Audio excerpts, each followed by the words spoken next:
everyone, welcome back to our FAQ session. Today we are going to address a very common concern that parents come to us with, which is, why is my child not responding to his name?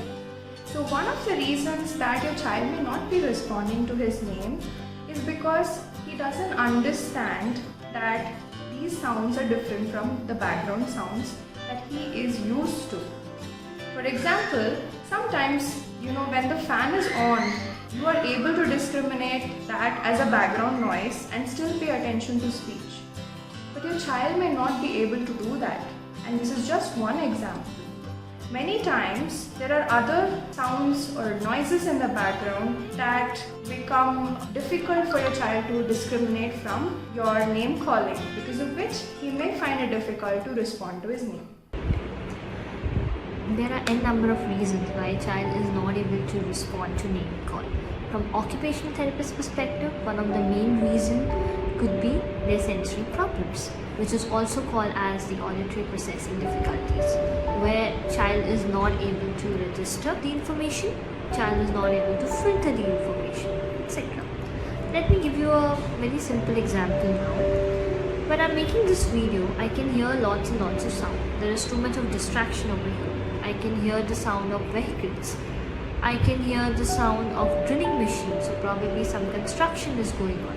I can hear the sound of cooker whistle, so probably somebody is cooking yummy food. Even my fan is making a lot of noise, so I have to reduce the speed now.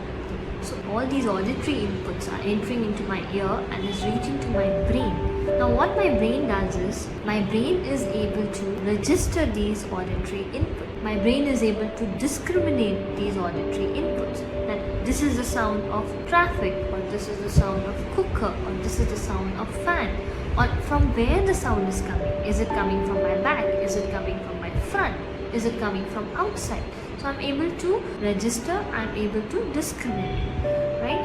Another important part to it is filtration. My brain is also able to filter the information. My brain is able to send me a signal that this information is important. Keep it in your head. This is not important, so just let it go. As of now, my brain is sending me a signal that Sakshi, you are making a video. So you shouldn't be bothered by the sound of traffic, or you shouldn't be bothered by the sound of cooker whistle, because those are not important, so let it go. Focus more on making the video. Now this is the filtration process.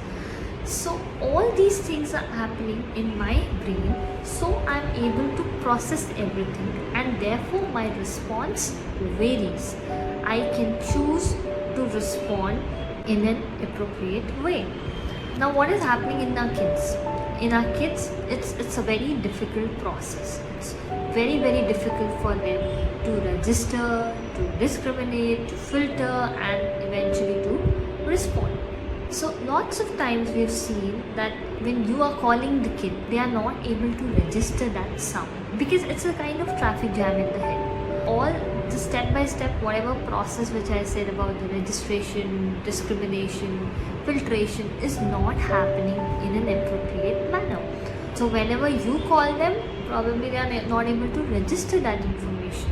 Or even if they register, it could be a delayed registration. Or once the registration part is done, they are not able to filter whether this information is important or not, whether I should respond to this or not.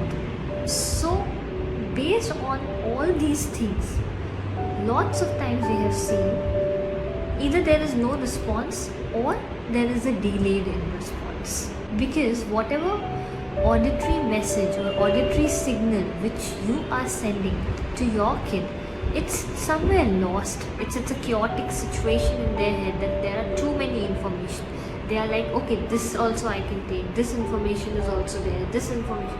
But they are not able to do multitasking. Another reason could be the child is preoccupied or focused with another sensory input, so that when you are calling, they are not able to process that information. What parents can do at home? Try to minimize the sensory input as much as you can. Do not overstimulate or overload the kid. Another thing can be, when you are calling the kid, call it only once.